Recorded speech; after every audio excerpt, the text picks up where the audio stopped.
Customer states they hear leaking in the bathroom area and in this bedroom here. So we're gonna take off the skirting and see what we find. I'd call that a leak right there and right there. I highly doubt that it's one leak. So let's get the water turned off and we'll cut the vapor barrier.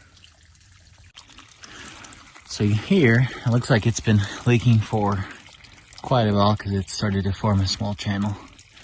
So we're gonna cut the vapor barrier.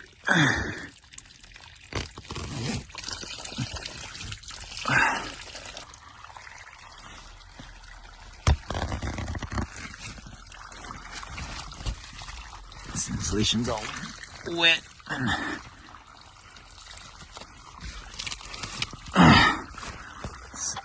Crawl space is tiny as heck too. Let's see if I can get my phone up there.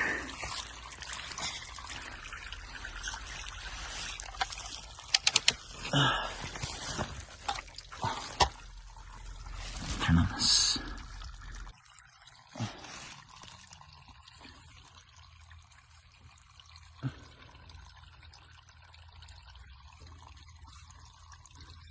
They for sure have gray poly, so that's already a red flag, but we still cannot find the cause of the leak.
Okay.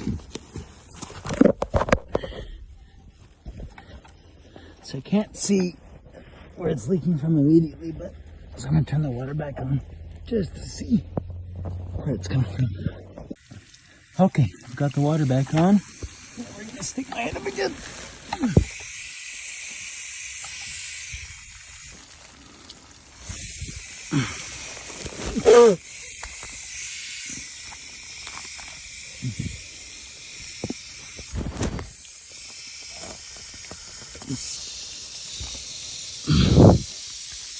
Okay, at least it's actually right there. That's a good leak. Alright, let's go turn the water back off. Alright, so we've got the repair made. I just cut a 1 foot section of type A PEX, and then I've got 2 shark bites. If you look closely, one side is for polybutylene, and then the other side is for regular PEX or copper.